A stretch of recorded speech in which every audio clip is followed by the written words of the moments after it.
Hello friends, welcome back in current affair classes. BPSC 66 की preparation के लिए मैं करंट अफेयर क्लासेस में रीना महिला आप सभी का स्वागत करती हूँ। जैसा कि हमने करंट अफेयर्स हम अपनी पहली क्लासेस में देख चुके हैं कि हम एक साल का करंट अफेयर्स करने वाले हैं और हमारा जो फोकस रहेगा वो प्रीलिम्स बीपीएससी प्रीलिम्स रहेगा। ठीक है, तो हम सभी फैक्चुअल जो इंफॉर्मेशन है उस पर फोकस रखेंगे। हम लोग डीपली किसी भी जो न्यूज़ है उसके अंदर हम डीपली नहीं जाएंगे। ठीक है, तो हमें करना क्या है, बेसिकली पीटी ओरिएंटेड क्लासेस हैं ये, और इसका जो फोकस एरिया है वो है बीपीएससी 66। ठीक है, ये है इसका फोकस एरिया। और करंट अफेयर्स हम कितने टाइम का करेंगे? हम एक साल का पूरा करंट इस क्लास में डिस्कस करने वाले हैं दोस्तों, और आप बने रहिए। और मैं आपको एंश्योरिटी देती हूँ इस चीज़ की कि मेरी क्लास के बाहर आपका करंट अफेयर का एक भी क्वेश्चन नहीं रहेगा। ठीक है, तो बस आप बने रहिए। ठीक है, और आज का हमारा सबसे पहला करंट अफेयर का टॉपिक है वो है स्वच्छ सर्वेक्षण 2020। ठीक है, तो हम इसके डीप में कहानियां नहीं करेंगे, हम डायरेक्टली जिससे क्वेश्चन बन सकता है वो ही फैक्ट्स यहाँ पर डिस्कस करने वाले हैं। तो सबसे पहली बात कि किस मिनिस्ट्री के द्वारा ये लॉन्च किया जाता है। ठीक है, ministry of housing and urban affairs के द्वारा ये लॉन्च किया जाता है। हरदीप सिंह पुरी जी के द्वारा इसको लॉन्च किया गया है। ठीक है, इसमें आपको जैसा कि हम पहले रैंकिंग में देखते हैं कि हमें अपना सिर्फ जो फोकस है वो टॉप प्लेस जिस भी स्थान में प्राप्त की, जिस भी एरिया या जिस भी स्टेट या जिस भी जगह आपके जो रही है कि आपकी टॉपर प्लेस को ही हमें फोकस करना है। ठीक है, भले ही वो कोई राज्य हो, कोई जगह हो, कोई भी हो, हमें ध्यान किस पे देखना है, या तो वो टॉपर प्लेस हो या 1, 2, 3, यानी कि हमें किस पे देखना है कि हमें देखना है कि पहले 3 स्थान कौन से हैं। ठीक है, किसी भी रैंकिंग में, भले जैसे हमने कल देखा था जब हम रैंकिंग की डिस्कशन कर रहे थे इंस्टीट्यूशन के रिगार्डिंग। ठीक है, आज भी हम कई रैंकिंग डिस्कस करने वाले हैं, तो उसमें भी हमारा जो है फोकस रहेगा वो टॉप 3 प्लेसेस पे, इंडिया का रैंक क्या है। ठीक है, और यदि कोई रैंकिंग भारत के राज्यों से संबंधित है तो उसमें हम देखेंगे कि भारत के राज्यों में आपस में कौन सी रैंकिंग है। ठीक है, स्मॉल स्टेट्स में कौन सी रैंकिंग है, ओवरऑल कौन सी रैंकिंग है। ठीक है, तो हमें ज्यादा अपने एरिया को वाइड नहीं करना है। ठीक है, हमें की पॉइंट्स पे ही फोकस करना है। ठीक है, तो टॉप जो है स्वच्छ सर्वेक्षण रैंकिंग में सबसे पहला स्थान जो मिला है वो है इंदौर। ठीक है, इंदौर जो है मध्य प्रदेश का एक जिला है। ठीक है, लगातार चौथी बार ये टॉप स्थान पे बना हुआ है। ठीक है, आपको याद कर रखना है कि स्वच्छ सर्वेक्षण 2020 की रैंकिंग में सबसे पहला स्थान किसको मिला है? इंदौर को मिला है। और इंदौर कहाँ पे है? इंदौर है एमपी के अंदर, एमपी का एक जिला है। ठीक है, और स्वच्छ सर्वेक्षण रैंकिंग का ये 5वां संस्करण था। ठीक है, उसके अलावा आपको ध्यान रखना है कि सबसे स्वच्छ राजधानी कौन सी है, भारत की सबसे स्वच्छ राजधानी कौन सी है? तो सबसे स्वच्छ राजधानी है न्यू दिल्ली। ठीक है, आपको याद रखना है कि सबसे क्लीनेस्ट जो कैपिटल है इंडिया की वो है न्यू दिल्ली। ठीक है, छावनी कौन सी है? सबसे स्वच्छ छावनी कौन सी है भारत में? वो है जालंधर छावनी। ठीक, कि सबसे स्वच्छ छावनी है जालंधर छावनी। कौन सी है? जालंधर छावनी। ठीक है, उसके अलावा 40 लाख से अधिक आबादी वाले शहरों की कैटेगरी में सबसे ऊपर के स्थान पे कौन है, यानी कि टॉप में कौन सा शहर बोल लीजिए, डिस्ट्रिक्ट या रीजन, स्टेट, आप बताइए मुझे। ठीक है, तो 40 लाख से अधिक आबादी वाले शहरों में यानी कि मेगा सिटीज में टॉप स्थान जो पाया है वो है अहमदाबाद गुजरात। ठीक है, अहमदाबाद गुजरात जो है मेगा सिटीज में टॉप रैंक पे है। ठीक है, ओवरऑल रैंकिंग में टॉप कौन सा स्थान है? इंदौर। ठीक है, सेकंड हमें क्या याद रखना है कि क्लीनेस्ट कैपिटल कौन सी है? न्यू दिल्ली। ठीक है, उसके अलावा जो हमें और क्या चीज याद रखनी है कि क्लीनेस्ट जो सबसे साफ छावनी है वो कौन सी है? वो है जालंधर। ठीक है, ये हो गया। उसके अलावा ये कौन सी मिनिस्ट्री के अंडर आती है? Housing and urban affairs ministry. ठीक है, उसके अलावा इसके अगर आप चाहो तो बहुत ज़्यादा इसके डीप में भी बहुत सारे फैक्ट्स हैं, आपको वो सब जानने की ज़रूरत नहीं है। आपको केवल इतना जानना है कि लगातार चौथी बार इंदौर जो है स्वच्छ सर्वेक्षण रैंकिंग में टॉप स्थान उसको मिला है, ठीक है, और ये 5वां संस्करण है, ठीक। उसके अलावा इसमें कुछ सच इंपॉर्टेंट नहीं है, मिनिस्ट्री इंपॉर्टेंट है, ठीक है, ministry of housing and urban affairs, ठीक। और अब इसके अलावा और इसमें कोई फैक्चुअल इंफॉर्मेशन नहीं है, बस आपको इतना ही ध्यान रखना है कि इंदौर जो है चौथी बार स्वच्छ सर्वेक्षण रैंकिंग में टॉप स्थान पे है, ठीक है, यानी कि पहला स्थान किसको मिला है, इंदौर को मिला है, ठीक है। और मेगा सिटी में टॉप रैंक किसका है, अहमदाबाद, गुजरात, ठीक है, डन। ये हो गई हमारी स्वच्छ सर्वेक्षण ranking. Next topic is new education policy. हमारा अगला टॉपिक क्या है, न्यू एजुकेशन पॉलिसी। ये बहुत इंपॉर्टेंट टॉपिक है, मेंस पॉइंट ऑफ व्यू से भी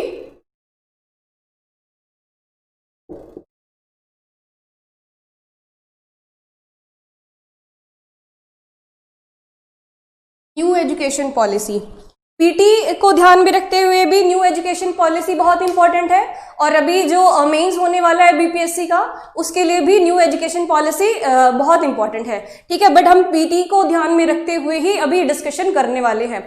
तो न्यू एजुकेशन पॉलिसी से सबसे पहले आपको ध्यान रखना है कि सबसे पहली आजाद भारत की न्यू एजुकेशन पॉलिसी, ठीक है, आजादी के बाद हमारी पहली एजुकेशन पॉलिसी कब आई थी, वो आई थी इंदिरा गांधी गवर्नमेंट के टाइम पे 1968 में, ठीक है।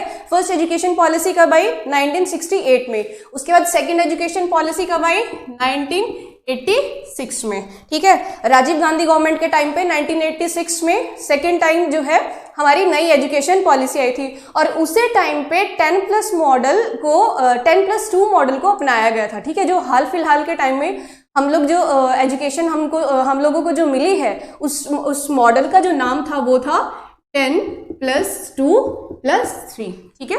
ये हो गया 12 और 3 साल की हमारी ग्रेजुएशन, ठीक है। ये मॉडल कब अपनाया गया था, 1986 में, ठीक है। उसके बाद जो 1986 में सेकेंड एजुकेशन पॉलिसी आई थी, उसमें एक अमेंडमेंट हुआ है, वो हुआ है 1992 के अंदर, ठीक है। उसको अमेंड कब किया गया, उसमें चेंजेस कब किए गए, पीवी नरसिम्हा राव की गवर्नमेंट में इसको अमेंड किया गया था 1992 के अंदर, ठीक है। उसके बाद से डायरेक्टली 2020 में थर्ड एजुकेशन पॉलिसी आई है, ठीक है।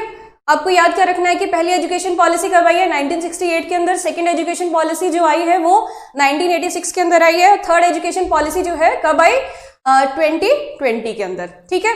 और इसमें क्या चेंजेस हुए हैं, आपको ये याद रखना है कि इसमें कुछ चेंज हुए हैं, किस मॉडल को अपनाया गया है और क्या क्या चीजें नई है, वो बेसिकली आपको याद रखना है। एक सबसे इंपॉर्टेंट बात, MHRD ministry of human resource development को भी वापस से रीनेम कर दिया गया है मिनिस्ट्री ऑफ एजुकेशन, ठीक है। तो अभी नया नाम क्या दे दिया गया है, मिनिस्ट्री ऑफ एजुकेशन। ये आपको याद रखना है, ये भी किसके अंदर है, न्यू एजुकेशन पॉलिसी के अंदर, ठीक है। अब चेंज क्या किए हैं नए, इसमें जो नया मॉडल है उसका नाम, सबसे पहली बात आपको याद रखना है, ये है 5+3+3+4, ठीक है। इससे पहले हमारे मॉडल का नाम क्या था, 10+2+3। ये मॉडल था जो 1986 में अपनाया गया था, और किस गवर्नमेंट में, राजीव गांधी जी की गवर्नमेंट में इस मॉडल को अपनाया गया था, 10+2+3। अभी जो नया मॉडल है उसका नाम है 5+3+3+4, ठीक है। अब इसका मतलब क्या है, अब इसको हम ब्रेक कर लेते हैं। ये है प्री एजुकेशन, कितने साल की, 3 साल। फिर फर्स्ट क्लास में 1 साल, सेकेंड क्लास का बच्चा 1 साल, वो हो गया, टोटल कितना हो गया, 5, ठीक है।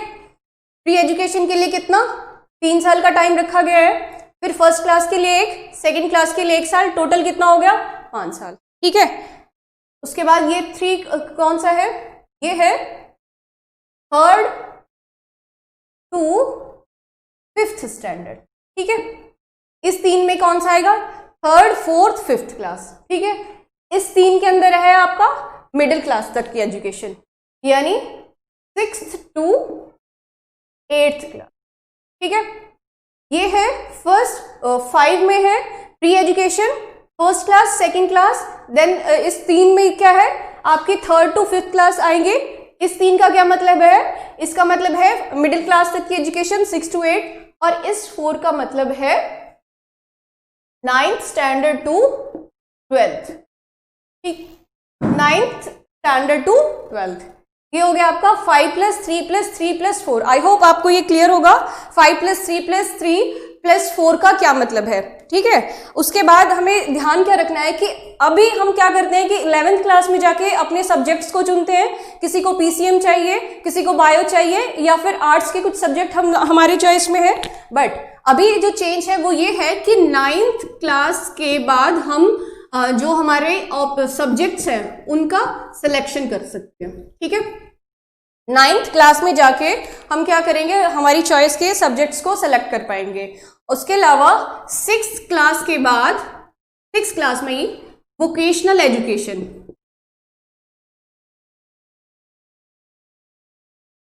वोकेशनल एजुकेशन का प्रावधान किया गया है। ओके, आई थिंक यहां तक क्लियर है कि 6th क्लास के बाद वोकेशनल एजुकेशन का प्रावधान किया गया है। 5th स्टैंडर्ड तक, 5th स्टैंडर्ड तक क्या है कि आपकी जो लोकल लैंग्वेज है, लोकल लैंग्वेज या आपकी जो भी रीजनल लैंग्वेज है, वो आपका माध्यम, उस लैंग्वेज में आपकी एजुकेशन होगी, ठीक है। अगर सरकार चाहे, स्टेट गवर्नमेंट चाहे, तो ये 5th स्टैंडर्ड से बढ़ा के 8th स्टैंडर्ड तक भी एजुकेशन जो है लोकल लैंग्वेज या रीजनल लैंग्वेज में कर सकती है। आपकी जो मदर टंग है उसमें आपकी एजुकेशन को प्रोवाइड किया जाएगा 5th स्टैंडर्ड तक ओवरऑल। उसके अलावा स्टेट गवर्नमेंट चाहे तो इसको 8th स्टैंडर्ड तक बढ़ा सकती है, 8वीं क्लास तक इसको बढ़ाया जा सकता है। Fine, then next one is, अब बात करते हैं 4 ईयर, हमारी ग्रेजुएशन लेवल पे क्या चेंजेस हुए। ग्रेजुएशन अभी जो हाल फिलहाल में 3 साल की होती है, ठीक है, कुछ कोर्सेज को छोड़ दे जहां पे 4 साल की भी होती है, बट अब क्या है, ग्रेजुएशन होगी कितने साल की, 4 साल। अब अभी अगर कोई स्टूडेंट फर्स्ट ईयर के बाद किसी कारणवश एजुकेशन छोड़ देता है तो उसको कोई डिग्री, डिप्लोमा, सर्टिफिकेट कुछ नहीं मिलता है। अभी जो न्यू एजुकेशन में चेंजेस हुए हैं उसके अंडर यदि कोई स्टूडेंट फर्स्ट ईयर के बाद एजुकेशन छोड़ देता है, ठीक है, फॉर एग्जाम्पल किसी स्टूडेंट ने अपनी 1 साल कंप्लीट किया है अपनी ग्रेजुएशन का, तो उसको सर्टिफिकेट दिया जाएगा। क्या दिया जाएगा, सर्टिफिकेट। सेकेंड ईयर, अगर कोई स्टूडेंट सेकेंड ईयर पूरा करने के बाद अपनी एजुकेशन छोड़ देता है तो उसको डिप्लोमा में काउंट किया जाएगा। किसमें काउंट किया जाएगा, डिप्लोमा में। फिर अगर 3 साल ग्रेजुएशन के पूरे करता है कोई स्टूडेंट तो उसको एक डिग्री दी जाएगी। फाइन, 3 साल के बाद उसको क्या मिल रहा है, डिग्री। फर्स्ट ईयर के बाद सर्टिफिकेट मिलेगा, सेकेंड ईयर के बाद डिप्लोमा मिलेगा, 3rd ईयर के बाद डिग्री मिलेगी, ठीक है। 4th ईयर के बाद, यानी आपका जो ग्रेजुएशन का पूरा जो शेड्यूल है वो 4 साल का है, और कोई स्टूडेंट अपने पूरे 4 साल कंप्लीट कर लेता है, पास हो जाता है फाइनल ईयर में जाके, तो उसको रिसर्च की डिग्री मिलेगी, ठीक है। अब अभी क्या है प्रावधान कि एमफिल करते हैं स्टूडेंट, तो यहाँ पे एमफिल को खत्म कर दिया गया है, ठीक है। एमफिल अब नहीं करना है, डायरेक्ट ग्रेजुएशन के बाद स्टूडेंट पीएचडी में एनरोल करवा पाएंगे। फाइन, अभी क्या है कि स्टूडेंट एमए करते हैं, एमफिल करते हैं, देन पीएचडी में एनरोल करवाते हैं। अभी जो नई एजुकेशन पॉलिसी आई है उसके अंडर क्या है, 4 साल की ग्रेजुएशन के बाद स्टूडेंट डायरेक्टली पीएचडी में एनरोल करवा सकते हैं। उसके अलावा कुछ फैक्चुअल इंफॉर्मेशन और भी है, जो कुछ टारगेट रखे गए हैं न्यू एजुकेशन पॉलिसी में, वो है एजुकेशन फॉर हमारा मेन टारगेट क्या है न्यू एजुकेशन का? Education for all. इसका क्या है? एजुकेशन फॉर ऑल में हम क्या स्पेसिफिक क्या करने वाले हैं? इसमें हम क्या करेंगे कि 2030 तक, पहली बात 2030 तक हमें 100% ग्रॉस एनरोलमेंट करवानी है मिडिल एजुकेशन तक, यानी 8th स्टैंडर्ड तक, माध्यमिक स्तर तक हमें अपनी जो ग्रॉस एनरोलमेंट है वो 100% करनी है 2030 तक। ठीक है। सेकेंड टारगेट क्या है हमारा? सेकेंड टारगेट है, ये था हमारा मिडिल एजुकेशन तक का टारगेट, यानी माध्यमिक स्तर तक। उसके बाद 50% ग्रॉस एनरोलमेंट रेशियो जो है हमारी कितनी होनी चाहिए? यहां पे हम 100% करेंगे, 50% करेंगे 2035 तक, किसमें? हायर एजुकेशन, हायर एजुकेशन, ये हमारे टारगेट है। ठीक है। और इसके अलावा हम क्या करने वाले हैं? हम 3.5 करोड़ न्यू सीट्स, ठीक है, नई सीट जनरेट करेंगे, नई सीट्स बनाएंगे एजुकेशन के लिए बच्चों की। कितनी सीट्स है वो? 3.5 करोड़ नई सीटें बनाएंगे अलग अलग इंस्टीट्यूट में, नए जो हायर एजुकेशन के लिए। ठीक है। और कितनी सीट्स है वो? 3.5 करोड़ न्यू सीट्स का एडिशन होगा। ठीक है। अभी एक चीज और बनाएंगे हम, वो है परख। अभी परख क्या है? परख है राष्ट्रीय आंकलन केंद्र, नेशनल असेसमेंट सेंटर। क्या है ये?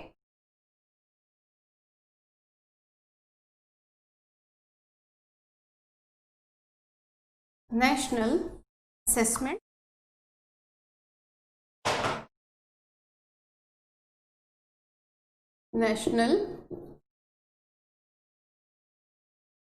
Assessment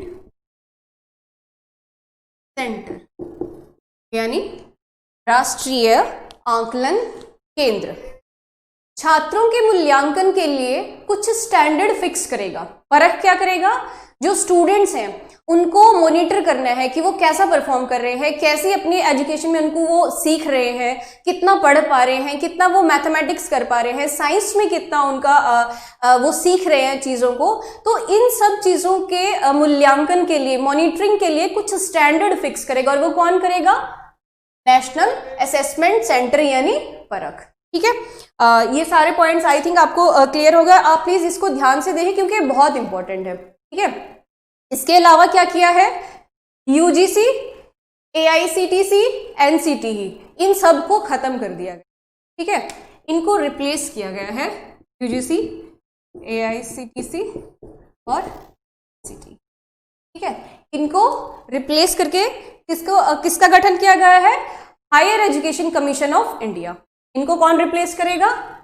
higher education commission of India. Fine. UGC, AICT, NCT, इन तीनों को खत्म कर दिया गया। अभी इनको जो रिप्लेसमेंट, इसकी इन तीनों की जगह क्या बनाया गया है? Higher education commission of India. ठीक है।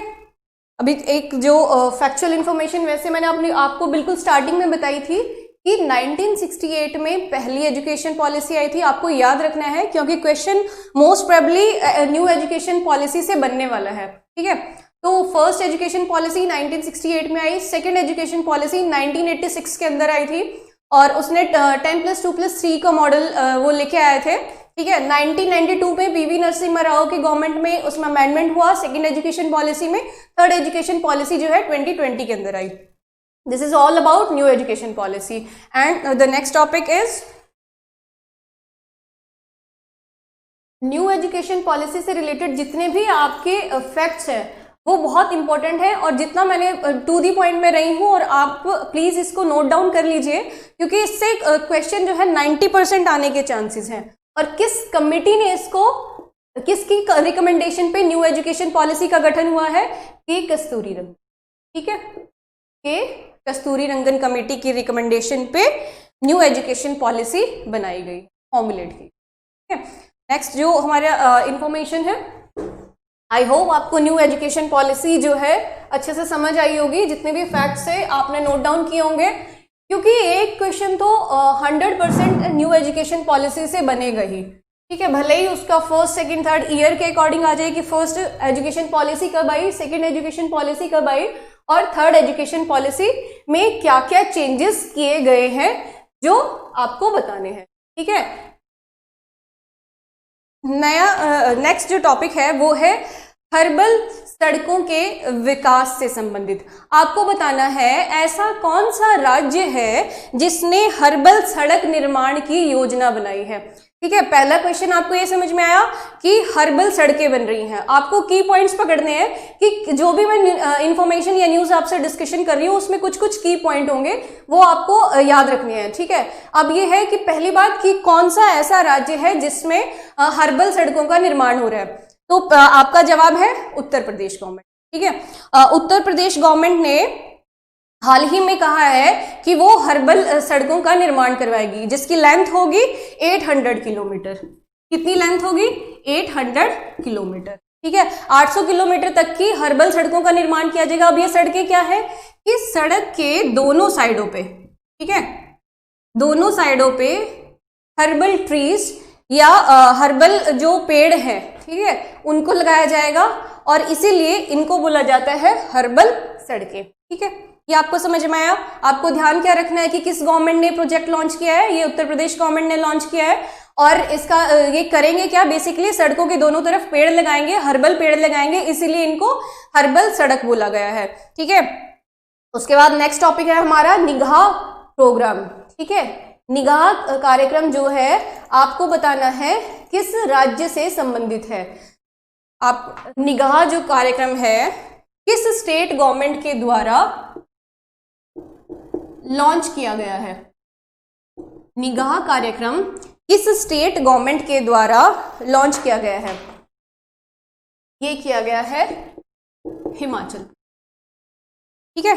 फर्स्ट आंसर आपको मिल गया, किस गवर्नमेंट के द्वारा इसको लॉन्च किया गया है? ये हिमाचल प्रदेश स्टेट गवर्नमेंट के द्वारा इसको लॉन्च किया गया है निगाह कार्यक्रम। जैसा कि नाम से आपको समझ में आ रहा है, निगाह किसी चीज पे फोकस करना। लॉकडाउन के टाइम पे, कोरोना के इस महामारी युग में, इस टाइम पे बहुत सारे जो लेबरर्स हैं उनको बहुत समस्याएं हुई है, स्पेशली उनकी फैमिली को, क्योंकि एक जगह से दूसरी जगह जब वो जाएंगे तो उनके बच्चों की शिक्षा और जो एजुकेशन है वो अफेक्ट होगी। उसके लिए निगाह ये जो कार्यक्रम है हिमाचल प्रदेश गवर्नमेंट लेके आई है। इसमें करेंगे क्या? जितने भी कामगार हैं, जो लेबरर्स हैं, इनकी फैमिली के लिए कुछ सुविधाएं, उनके बच्चों की शिक्षा और उनकी हेल्थ के रिगार्डिंग जो एफर्ट कर सकते हैं वो इस कार्यक्रम के तहत हिमाचल प्रदेश सरकार जो है वो करने वाली है, ठीक है। समझ में आया कि इसका मेन जो एम है वो क्या है? वो है जो जितने भी कामगार, जो लेबरर्स हैं, जितने भी डेली वेज अर्नर्स हैं, उनके जो फैमिली है, उनके जो बच्चे हैं, उनकी शिक्षा का प्रावधान करना, उनको संवेदनशील बनाना, इस जो पैंडेमिक के टाइम पे, इस महामारी के टाइम पे उनको जागरूक करना, क्या क्या चीजें पॉसिबल है, क्या करना है, क्या नहीं करना है, उनकी जागरूकता का विशेष ध्यान रखना। उसके लिए निगाह पोर्टल बनाया गया है। इसमें काम कौन करेगी? इसमें आंगनवाड़ी वर्कर्स,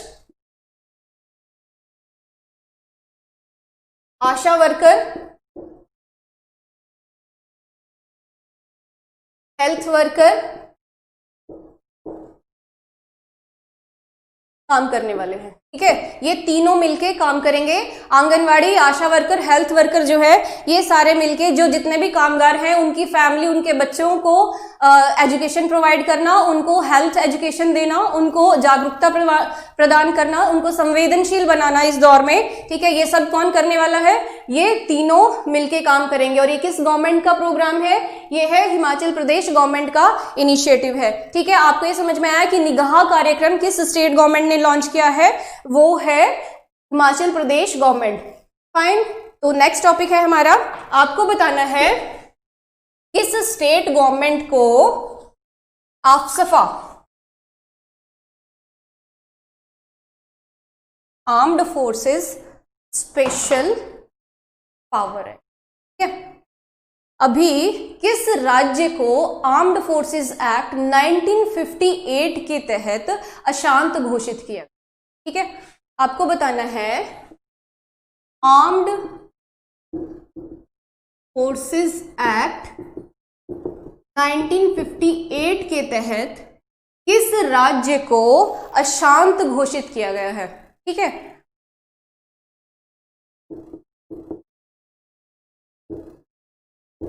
ये है नागालैंड। नागालैंड को हाल ही में अशांत घोषित किया गया है, कितने टाइम पीरियड के लिए? 6 महीने के लिए, ठीक है। ये हो गया कि नागालैंड को हाल ही में आर्म्ड फोर्सेस एक्ट 1958 के तहत अशांत घोषित किया गया है, ठीक है। और अफसभा क्या है? Armed forces special power act, इसको ये होम मिनिस्ट्री के अंडर आता है। नॉर्थ ईस्ट, कुछ दशक पहले नॉर्थ ईस्टर्न जो स्टेट है वहां पे बहुत ज्यादा अशांति फैली, वायलेंस हुआ, जिसको स्टेट गवर्नमेंट कंट्रोल करने में असमर्थ थी।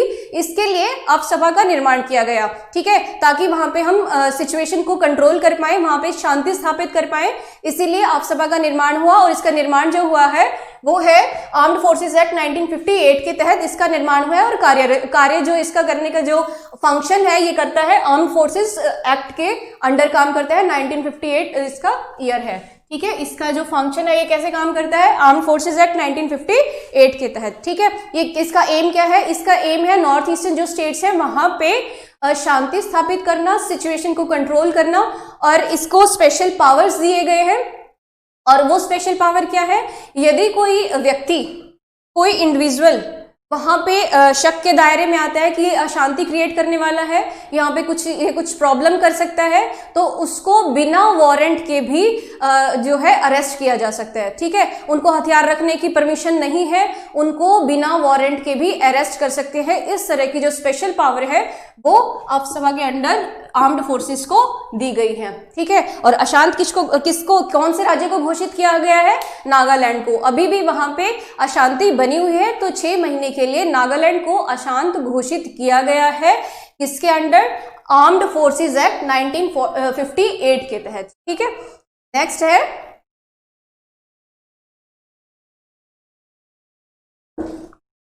एम आईक्रस्ट। Next topic is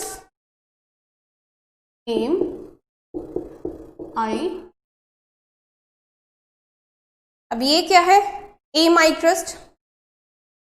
सबसे पहले आपको पता होना चाहिए कि ये अटल इनोवेशन मिशन के द्वारा आई ट्रस्ट प्रोग्राम को लॉन्च किया गया है, ठीक है। अटल इनोवेशन मिशन के द्वारा क्या किया गया है? आई ट्रस्ट प्रोग्राम को लॉन्च किया गया है। ये है क्या? बेसिकली ये इंक्यूबेटर क्षमता बढ़ाने के लिए जो है इस प्रोग्राम को लॉन्च किया गया है, ठीक है। इंक्यूबेटर जो कैपेबिलिटीज है, क्षमता बढ़ाने का जो कार्यक्रम है वो है आई ट्रस्ट। इसको लॉन्च किसके द्वारा किया गया है? अटल इनोवेशन मिशन के द्वारा। और अटल इनोवेशन मिशन को किसके द्वारा लॉन्च किया गया है? ये है नीति आयोग के द्वारा। और नीति आयोग का गठन कब हुआ है? 1 जनवरी 2015 को, ठीक है। अटल इनोवेशन मिशन को लॉन्च किया है नीति आयोग ने, आई ट्रस्ट को लॉन्च किया है अटल इनोवेशन मिशन के द्वारा, ठीक है। इसके अंडर इसको लॉन्च किया गया है। ये पॉइंट क्लियर है यहाँ पे, ठीक है। अब इसमें करेगा क्या? इसका एम क्या है? बेसिकली अर्थव्यवस्था को बढ़ाने के लिए, ठीक है। हमारी इकोनॉमी में जो नए नए स्टार्टअप बन रहे हैं उनकी जो रिक्वायरमेंट्स हैं उनको फुलफिल करने के लिए आई ट्रस्ट प्रोग्राम को लॉन्च किया गया है, ठीक है। जो नए स्टार्टअप्स हैं, जो नए उद्योग हमारे यहाँ पे बन रहे हैं, उनकी जो रिक्वायरमेंट्स हैं, उनकी जो नॉलेज क्रिएशन के लिए, उनको ट्रेनिंग प्रोवाइड करने के लिए, ताकि वो अच्छे से परफॉर्म कर पाए, हायर परफॉर्मेंस के लिए आई ट्रस्ट प्रोग्राम को लॉन्च किया गया है। सेम वे से अटल इनोवेशन मिशन को क्यों लॉन्च किया गया था? ये भी डिफरेंट सेक्टर्स में, इकोनॉमी के जो अलग अलग सेक्टर है वहां पे इनोवेशन को बढ़ाए, ठीक है।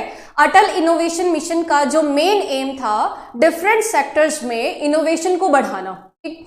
इसके तहत बहुत सारे प्रोग्राम्स, कैंपेन्स को लॉन्च किया गया है, जैसे अटल टिंकरिंग लैब्स, अटल इंक्यूबेशन सेंटर्स बनाए गए हैं, मेंटर इंडिया कैंपेन चलाया गया है। तो बेसिकली इनोवेशन को बढ़ावा देना है हमारे देश के अंदर, ठीक है, इनोवेशन को बढ़ाना है ताकि हमारी जो इकोनॉमी है वो सुदृढ़ बन सके, ठीक है।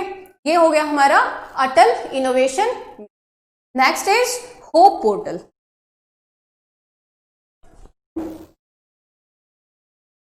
अगला हमारा टॉपिक कौन सा है? Hope portal. होप पोर्टल क्या है?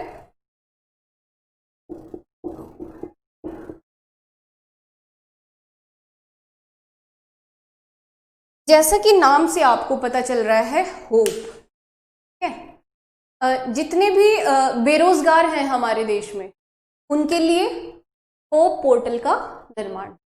ये क्या करेगा? ये जॉब्स के रिगार्डिंग इंफॉर्मेशन देगा, ठीक है। बेरोजगार जो युवा हैं उनको जो भी नौकरी की तलाश है जिनको भी, उनके लिए ये हेल्प करने वाला है, क्योंकि ये जॉब्स की इंफॉर्मेशन देने वाला है, स्किल डेवलपमेंट में ये हेल्प करने वाला है, ठीक है। और इसकी फुल फॉर्म क्या है? पहली बात कि हेल्पिंग आउट पीपल एवरीवेयर, मतलब हर जगह लोगों की मदद करना।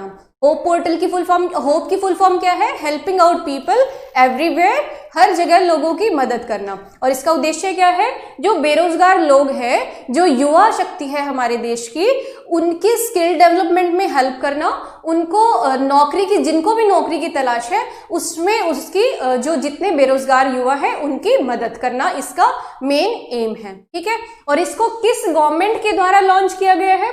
किस स्टेट गवर्नमेंट के द्वारा होप पोर्टल को लॉन्च किया गया है? वो है उत्तराखंड, ठीक है। आपको याद रखना है कि उत्तराखंड गवर्नमेंट ने होप पोर्टल को लॉन्च किया है, ठीक है। होप पोर्टल को लॉन्च किसने किया है? उत्तराखंड गवर्नमेंट ने। किसके लिए? पहली बात इसकी फुल फॉर्म है हेल्पिंग आउट पीपल एवरीवेयर। क्या है? Helping out people everywhere.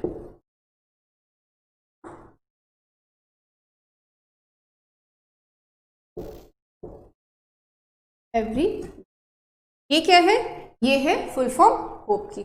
यहीं से आपको क्लियर हो जाएगा कि ये क्या करने वाला है। ये युवा जो बेरोजगार है, जो जिनको जॉब की तलाश है, जिनको नौकरी की तलाश है, उनको हेल्प करने वाला है। और यदि किसी को कोई कौशल या स्किल की कमी है तो उसको स्किल डेवलपमेंट में भी वो हेल्प करने वाला है, ठीक है। यहां से आपको समझ में आया कि होप पोर्टल क्या काम करने वाला है और किस स्टेट गवर्नमेंट के द्वारा इसको लॉन्च किया गया है।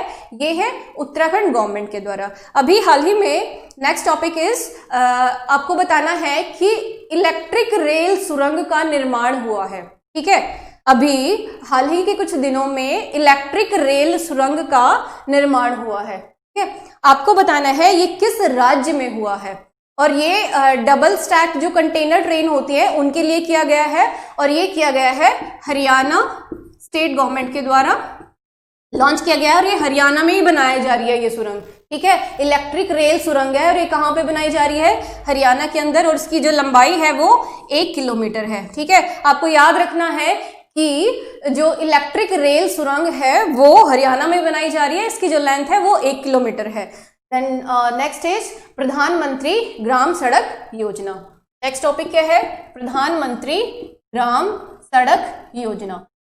सबसे पहली बात, इसको कब लॉन्च किया गया है? स्कीम से रिगार्डिंग कुछ फैक्चुअल इन्फॉर्मेशन है जो आपको पता होनी चाहिए कि स्पेशली कि वो उसका एम क्या है और कब इसको लॉन्च किया गया है। प्रधानमंत्री ग्राम सड़क योजना जो है 2000 में लॉन्च की गई थी। प्रधानमंत्री अटल बिहारी वाजपेयी जी के द्वारा इसको लॉन्च किया गया था। अभी हाल ही के दिनों में इसका तीसरा चरण जो है वो लॉन्च किया गया है, ठीक है। इतना बात आपको समझ में आई। दूसरी बात ये है कि ये किस मिनिस्ट्री के अंडर आता है? ये है रूरल डेवलपमेंट मिनिस्ट्री के अंडर आता है। कौन सी मिनिस्ट्री है? रूरल डेवलपमेंट मिनिस्ट्री, ठीक है। यहां से ये चीज क्लियर हुई कि इसको 2000 में बनाया गया था। प्रधानमंत्री अटल बिहारी वाजपेयी जी के द्वारा इस प्रोग्राम को लॉन्च किया गया था। और ये जो प्रोग्राम है ये रूरल डेवलपमेंट मिनिस्ट्री यानी ग्रामीण विकास मंत्रालय के द्वारा लॉन्च किया गया है। अभी इसके जो थर्ड जो इसका जो चरण है वो लॉन्च किया गया है, तीसरा चरण है। इसमें क्या खास बात है? इसमें क्या है कि जो सड़क निर्माण हो रहा है उसमें कायर एक जो होता है, कायर जियो टेक्सटाइल्स जो होते हैं, जो नारियल की रेशे होते हैं बेसिकली, उन रेशों को सड़क निर्माण में यूज किया जा रहा है। ठीक है। तीसरे चरण में क्या स्पेशल है कि जो कायर जियो टेक्सटाइल्स है, यानी कि नारियल के रेशों से बने हुए हाई टेंसिल स्ट्रेंथ वाले जो जो रेशे हुए, उनको यूज किया जाएगा किसमें, सड़क निर्माण में। ठीक है, यही थी इसमें जो नया जो चेंजेस है वो यही है कि इसमें तीसरे चरण में कायर यानी कि नारियल के रेशों का इस्तेमाल हो रहा है सड़क निर्माण। ठीक है, उसके बाद हमारा आज का जो करंट अफेयर का लास्ट टॉपिक है वो है आत्मनिर्भर भारत से। ठीक है, आत्मनिर्भर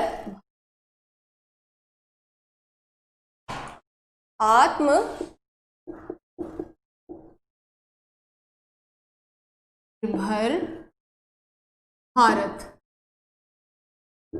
आत्मनिर्भर भारत। ठीक है, आज के करंट अफेयर्स क्लास का जो लास्ट टॉपिक है वो है आत्मनिर्भर भारत। पहली बात, इसको मोदी जी यानी कि हमारे प्रधानमंत्री जी के द्वारा लॉन्च किया गया है।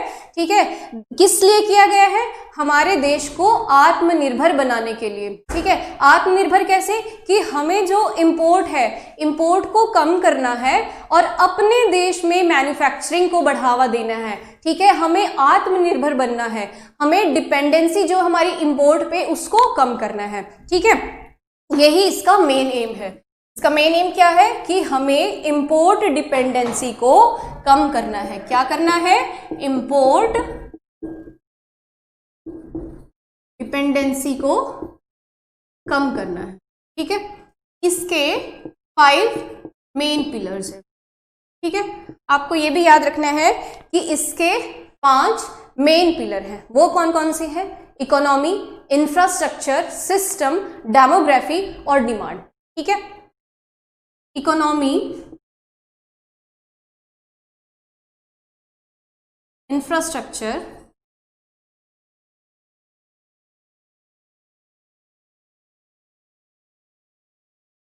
System, demography. आपको ध्यान रखना है कि हमें अपने जो देश की जो क्षमताएं हैं उनको बढ़ाना है। ठीक है, मेन फोकस हमारा है कि हमें क्या करना है जिससे हम अपनी इंपोर्ट डिपेंडेंसी को कम कर सके। इसके लिए इन 5 पिलरों को मेन फोकस पे रखा गया है आत्मनिर्भर भारत स्कीम के अंदर। ठीक है, और ये 5 पिलर कौन कौन से हैं, ये है इकोनॉमी, इंफ्रास्ट्रक्चर, सिस्टम, डेमोग्राफी और डिमांड। ठीक है, ये 5 पिलर कौन कौन से हैं, economy, infrastructure, system, demography, demand. ठीक है, इसका और इसको कॉम्प्लीमेंट कौन सी स्कीम करेगी, इसको कॉम्प्लीमेंट करने वाली है मेक इन इंडिया स्कीम। ठीक है, क्योंकि मेक इन इंडिया का मेन एम था कि हमें अपने देश के अंदर मैन्युफैक्चरिंग को बढ़ाना है। ठीक है, मैन्युफैक्चरिंग को बढ़ावे देने के लिए मेक इन इंडिया स्कीम को लॉन्च किया गया था। इसीलिए आत्मनिर्भर भारत भी जो है वो इसी को कॉम्प्लीमेंट करने वाली है। ठीक है, तो इन दोनों स्कीम्स का जो मेन मुख्य उद्देश्य है वो यही है कि कैसे हम अपने देश की क्षमताओं को बढ़ाएं। हमारे देश की जो क्षमताओं को बढ़ाने के लिए ही बहुत सारी सेक्टर्स पे अलग अलग फोकस दिया जा रहा है। इसके लिए 20 लाख करोड़ रुपए का आवंटन किया गया है। कितना आवंटन किया गया है, 20 लाख करोड़ रुपए का आवंटन किया गया है। ये कितना है जी, ये है 10% हमारी जीडीपी का।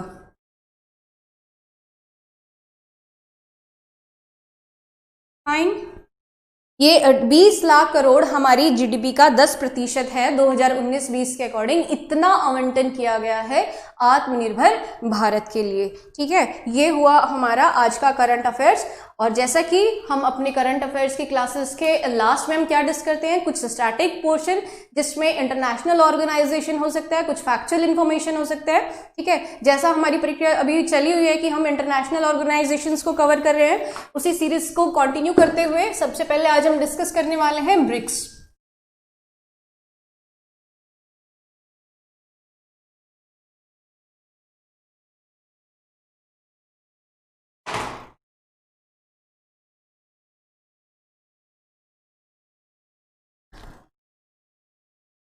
बात ब्रिक्स क्या है? ब्रिक्स में 5 मेंबर हैं। जैसा मैंने आपको बताया था, आपको याद क्या रखना है कि किसी भी इंटरनेशनल ऑर्गेनाइजेशन के अंदर आपको याद रखना है कि उसके मेंबर कितने हैं, भारत उसका भाग है कि नहीं, उसको बनाया कब गया है, उसका हेडक्वार्टर कहाँ है। ये कुछ फैक्चुअल इंफॉर्मेशन से रिलेटेड ही आपके जो पीटी में सवाल बन सकता है। ठीक है, तो ब्रिक्स में 5 मेंबर हैं आज के समय में। ठीक है, इसका निर्माण किया गया था 2009 के अंदर।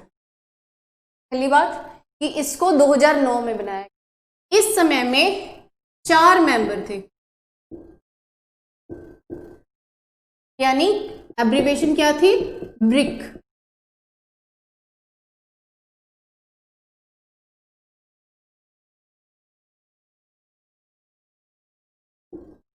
Brazil, B for Brazil, R for Russia, I for India, China और साउथ अफ्रीका। 2009 में जब ब्रिक्स का गठन हुआ तो उसके 4 मेंबर थे और एब्रिविएशन क्या थी?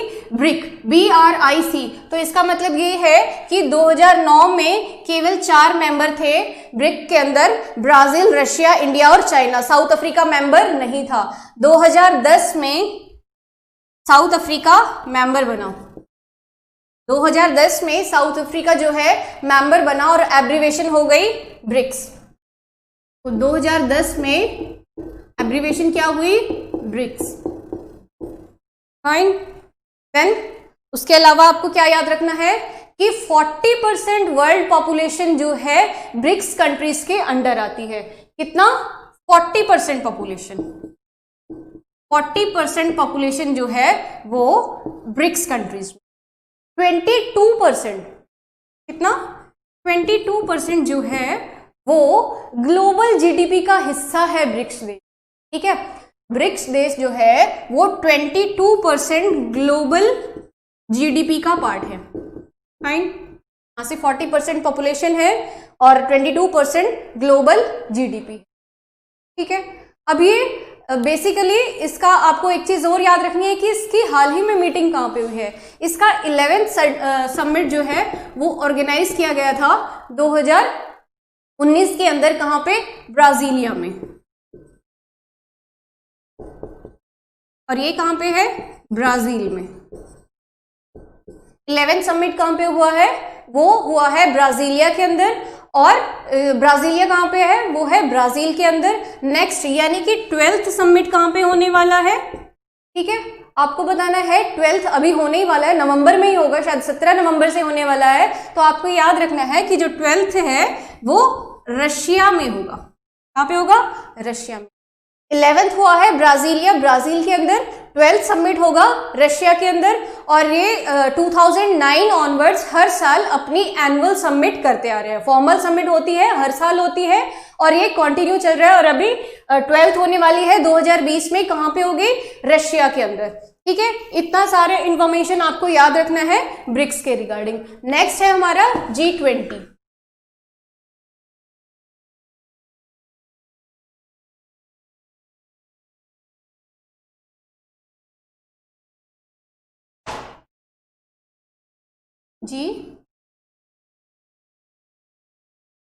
G20 की वर्चुअल समिट हुई है, किसके द्वारा करवाई गई है? सऊदी अरेबिया के द्वारा। 15th समिट थी ये, और ये कोविड की वजह से वर्चुअल समिट हुई है।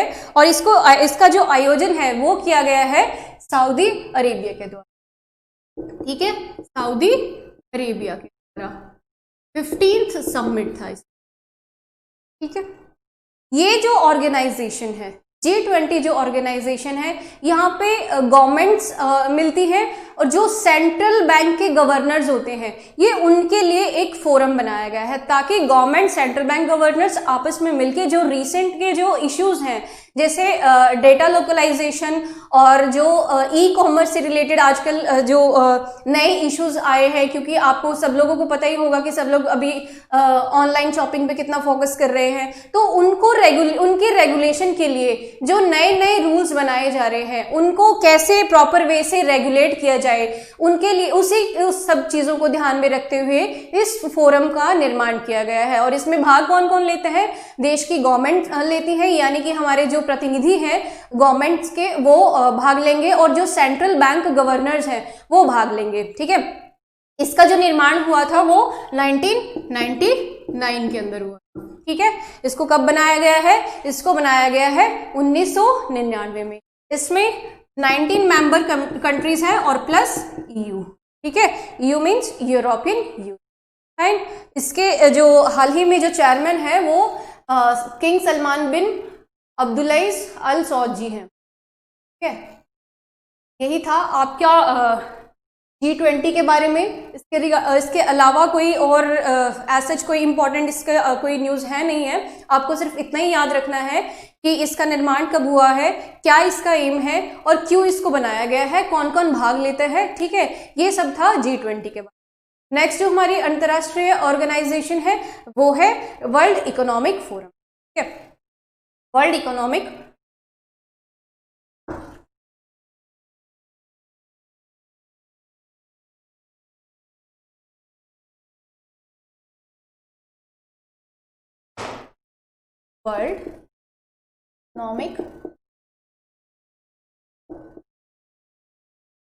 World economic forum. अब ये वर्ल्ड इकोनॉमिक फोरम क्या है? ये इंटरनेशनल एनजीओ है। ठीक है, नॉन प्रॉफिट ऑर्गेनाइजेशन है, नॉन गवर्नमेंटल ऑर्गेनाइजेशन है अंतरराष्ट्रीय level. Fine. World economic forum क्या है? इंटरनेशनल एनजीओ है बेसिकली। इसको 1971 में बनाया गया है। ठीक है, इसको बनाया कब गया है? 1971 में। ठीक है, अब इसका एम क्या है? एम क्या है इसका? इंटरनेशनल ऑर्गेनाइजेशन है फॉर पब्लिक प्राइवेट कोऑपरेशन के। ठीक है, इसका एम है पब्लिक प्राइवेट कोऑपरेशन। इसका हेडक्वार्टर कहाँ पे है? हेडक्वार्टर है जिनेवा, स्विट्जरलैंड के अंदर। जिनेवा, स्विट्जरलैंड के अंदर। ठीक है, हेडक्वार्टर कहाँ पे है वर्ल्ड इकोनॉमिक फोरम का? जिनेवा, स्विट्जरलैंड में। इसकी जो एनुअल मीटिंग है वो हुई है डेवोस, स्विट्जरलैंड में। एनुअल मीटिंग कहाँ हुई है? डेवोस, स्विट्जरलैंड में। ठीक है, एनुअल मीटिंग कहाँ पे हुई है? वो है डेवोस, स्विट्जरलैंड में। अच्छा, इसकी ये वर्ल्ड इकोनॉमिक फोरम है, जो इसकी कुछ रिपोर्ट्स है जो बहुत इंपॉर्टेंट है। आपके एग्जाम में कई बार पूछते हैं कि ये रिपोर्ट किसने निकाली है, तो आपको याद रखना है वर्ल्ड इकोनॉमिक फोरम जो है इसकी 5 मेन इंपॉर्टेंट रिपोर्ट्स हैं जो आपको याद रखनी है। पहली है ग्लोबल कॉम्पिटिटिवनेस रिपोर्ट। ठीक है, पहली रिपोर्ट का नाम क्या है? Global competitiveness report. ये पांचों रिपोर्ट जो है, इनमें से कोई एक रिपोर्ट आपके एग्जाम में आ ही जाती है, तो हर ऑर्गेनाइजेशन डिफरेंट रिपोर्ट्स निकालती है। तो आपको याद रखना है कि कौन सी ऑर्गेनाइजेशन, सारी नहीं याद रखनी है, जो इंपॉर्टेंट है केवल वही आपको याद रखना है। कि जो मैं अपने जो लेक्चर्स होंगे जैसे जैसे हम आगे बढ़ेंगे मैं कवर भी करती जाऊंगी, पर आपको याद रखना है कि ये रिपोर्ट्स इंपॉर्टेंट होती है, फैक्चुअल होती है, और आपको आप थोड़ा सा इसको रिवाइज करेंगे तो आपका क्वेश्चन जो है 100% करेक्ट होगा। ठीक है, ग्लोबल कॉम्पिटिटिवनेस रिपोर्ट। पहली रिपोर्ट कौन सी है? Global competitiveness report. ठीक है, सेकेंड रिपोर्ट है global enabling trade report. Second कौन सी है? Global enabling trade report. Second report का नाम क्या है? Global enabling trade report. Third report कौन सी है? Global gender gap index. Third report है global gender gap. Third report कौन सी है? Global gender gap report index. आपको याद रखना है, पहले हमने कौन सी डिस्कस की है? Global competitiveness report. सेकेंड है global enabling trade report. Third कौन सी है? ग्लोबल जेंडर गैप इंडेक्स, ठीक है। उसके बाद फोर्थ वन कौन सी है, human capital index, fourth one है human capital index. Fourth report कौन सी है, ह्यूमन कैपिटल इंडेक्स, ठीक है। पहली रिपोर्ट कौन सी थी, ग्लोबल कॉम्पिटिटिवनेस रिपोर्ट, सेकंड है global enabling trade report, third है global gender gap index, fourth है ह्यूमन कैपिटल इंडेक्स, और लास्ट है इंक्लूसिव डेवलपमेंट इंडेक्स। लास्ट कौन सी है, इंक्लूसिव डेवलपमेंट। फाइन, ये था हमारा वर्ल्ड इकोनॉमिक फोरम।